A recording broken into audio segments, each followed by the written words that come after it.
Welcome, my dear students.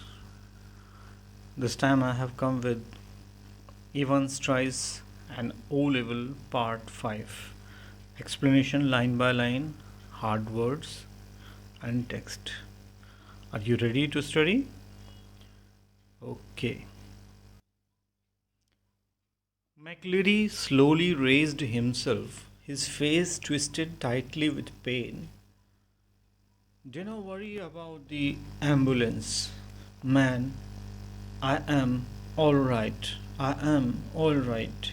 Get the police. I know where he. He closed his eyes. Another drip of blood splashed like a huge red raindrop on the wooden floor. His hand felt along the table, found the German question paper, and grasped it tightly in his blood stained hand. Get the governor. I know where Evans. Almost immediately, sirens were sounding. Prison officers barked orders. Puzzled prisoners pushed their way along the corridors. Doors were banged and bolted, and phones were ringing everywhere. And within a minute, McLeary, with Jackson and Stephens supporting him on either side, his face now streaked and caked with drying blood, was greeted in the prison yard by the governor, perplexed and grim. Splash means a dashing sound of liquid. Grasp means hold. Immense, massive. Streaked, lined, caked, coated. Perplexed, puzzled, grim, distant. And now explanation. McLeary raised himself and told them that they should not worry about him as he was fine. He asked for the governor as if he knew where Evans had gone.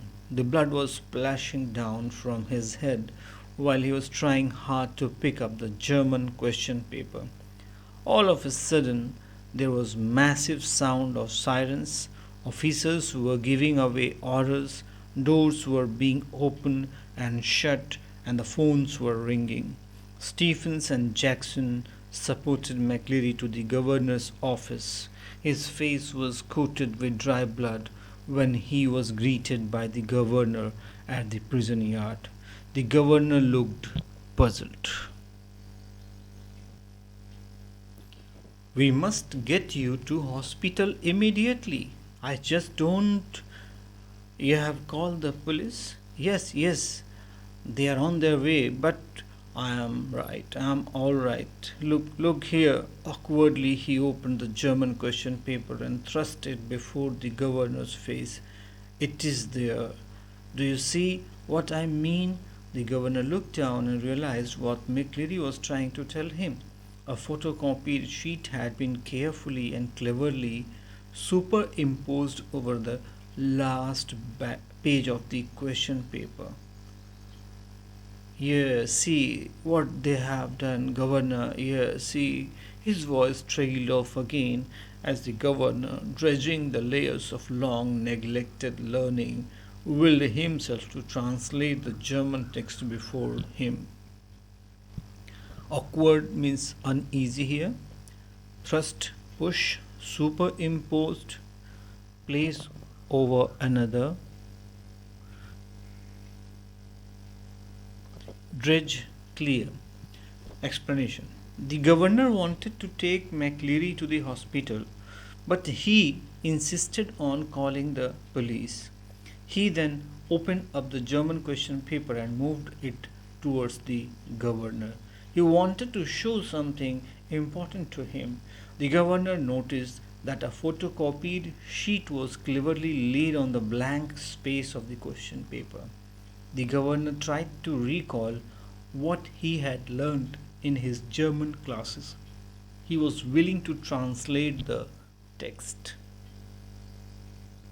My dear students, these are German words, so you may not be able to understand it. So don't worry about it because the meaning I have explained. Sie sollen dem schon wieder berichten Plan genau folgen, der Jet punt istri minuten vor andes des examens. You must follow the plan already somethinged. The vital point in time is 3 minutes before the end of the examination. But something, don't hit him too hard. Remember, he is a minister. And don't overdo the Scots accent when dot dot dot. A fast approaching siren wailed to its crescendo. The great doors of the prison yard were pushed back, and a white police car squealed to a jerky halt beside them. Detective Superintendent Carter swung himself out of the passenger seat and saluted the governor. What the hell happening, sir? And turning to McLeary, Christ, who has hit him? Word meaning. Crescendo means the loudest point of a sound. Squeal means scream. Swung, wave. Detective, investigator. Superintendent, supervisor. An explanation. The governor tried to translate it. He was only able to translate it partly. It was written that everything should go by the plan. The important thing was that he had to do that just 3 minutes before the end of the exam. He was told to hit on McLeary's head and was warned for not overdoing his Scottish accent. Meanwhile, the sound of a fast moving siren reached its highest point and a white police car entered into the yard. Detective Superintendent Carter waved out from his car and saluted the governor. He queried about what had happened and looked worried when he asked as to who hit the church man. But McLeary cut across whatever explanation the governor might have given.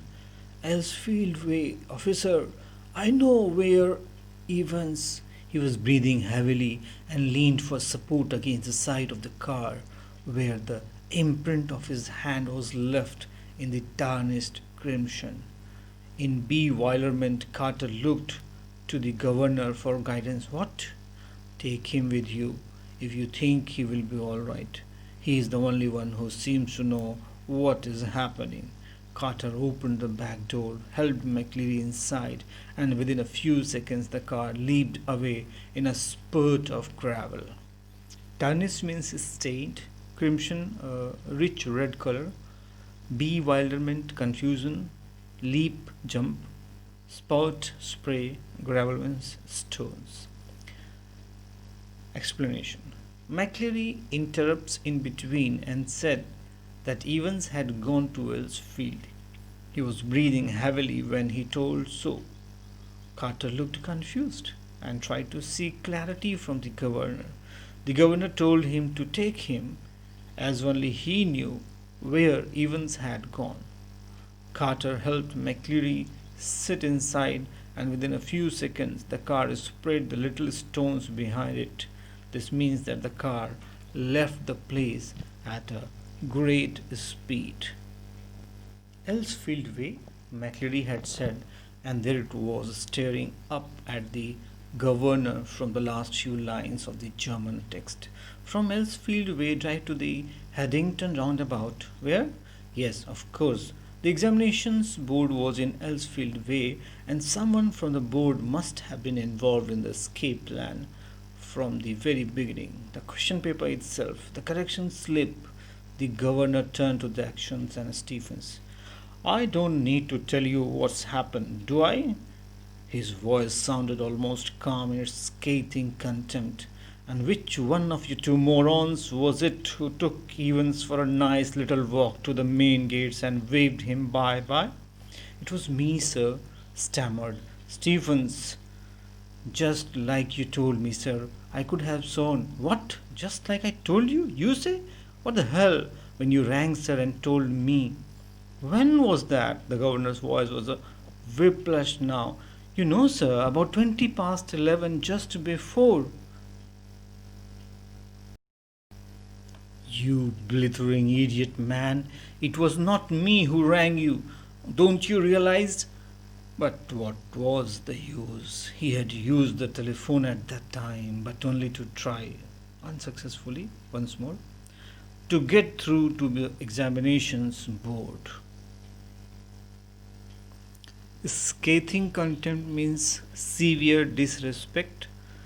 Stammer, mumble. Whiplash means sudden movement. Blither means long winded talk with no real substance. The governor recalled that McLeary had said Elsfield Way. He started reading the text again and discovered that it was a route towards the examination board. He then concluded that somebody from the examination board had helped him. He then turned towards Jackson and Stephens and scolded them in a very insulting manner to help Evans walk out of the prison. Stephens mumbled that it was he who did it because the governor had ordered him to do so. Governor was surprised to hear that and said that he never said that. Stephens tells him that the time when he called him. The governor once again scolded them for not understanding that it was a fake call. He then realized that it was of no use, as it was he who had called the examination board with a failed attempt. So let us continue. He shook his head in growing despair and turned on the senior prison officer. As for you, Jackson, how long have you been pretending you have got a brain? Well, I will tell you something, Jackson. Your skull is empty, absolutely empty.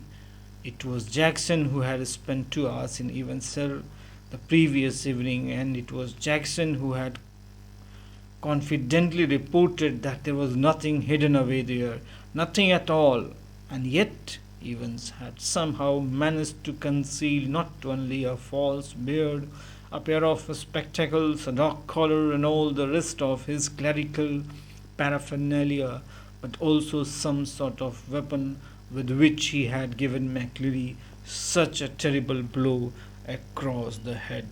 Oh. Despair means hopelessness, conceal means hide, paraphernalia means things, stuff. Explanation. The governor was growing hopeless. He scolded senior prison officer Jackson for being so confident about his abilities. He had spent 2 hours checking Evans' cell and had declared it to be all okay. But the reality was that Evans was able to hide a false beard, spectacles, and other clerical stuff inside the cell. He also had a weapon which he had used to hit McLeary in such a terrible way. So, my dear students, up to here, by the explanation, it is clear that the governor is still confused and he is not aware of the fact that the one who is hit is actually Evans, and he has disguised himself as McLeary hit by Evans, but actually he himself is in disguise and he is cheating everyone, and even this governor is not able to understand up to this point. Okay, let me continue. A prison van backed alongside, but the governor made no immediate move. He looked down again at the last line of the German. To the Headington roundabout, where you go straight over and make your way to New Graven. New Graven? Where on earth? New something. New grave? Never heard of it. There was a war grave somewhere near Reading. But no, it was probably a code word or... And then it hit him. Newbury. God, yes.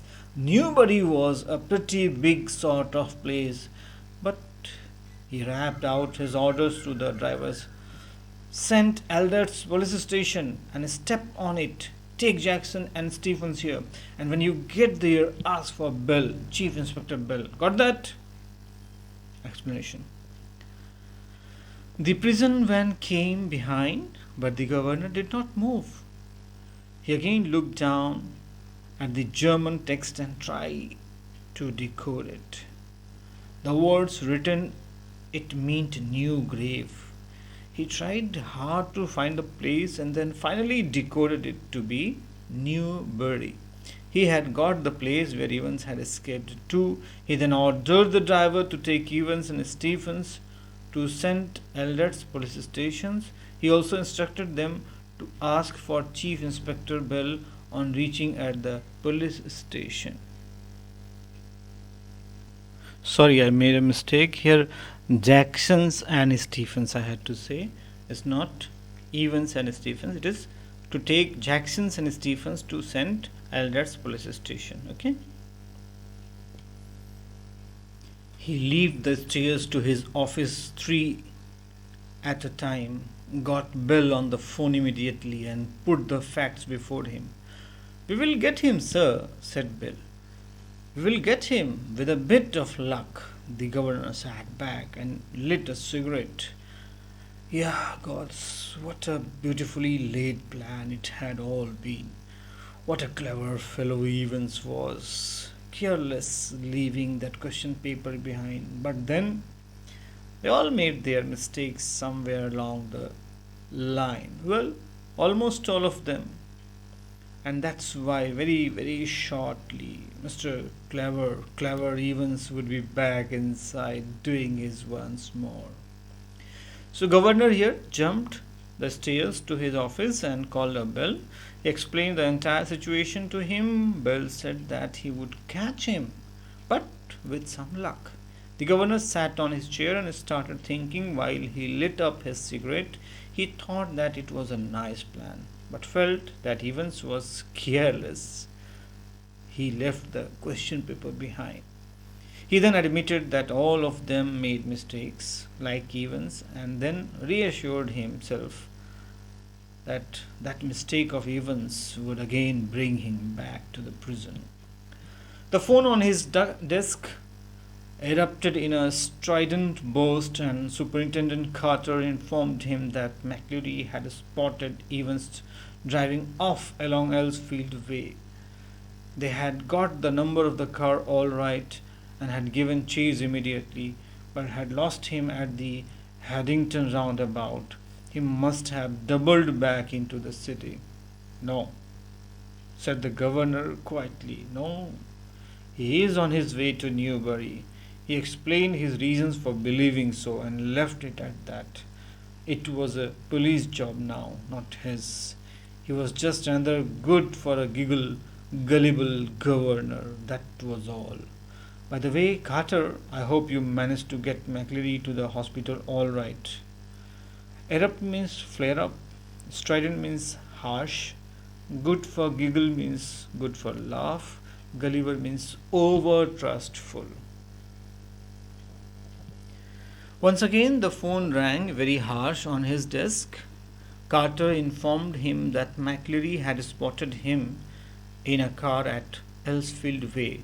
They chased him as they had noted down his number, but soon lost him at Haddington roundabout. Governor informed him that Evans was on the way to Newbury. He then explained as to why he thinks he is going towards Newbury and then left it all on the police, as according to him his job was done.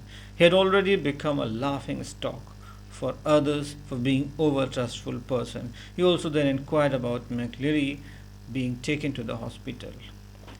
"Yes, he is in the Radcliffe now. Really groggy he was when we got to the examination offices, and they rang for the ambulance from there." The governor rang the Radcliffe a few minutes later and asked for the accident department. "McCleary, you say?"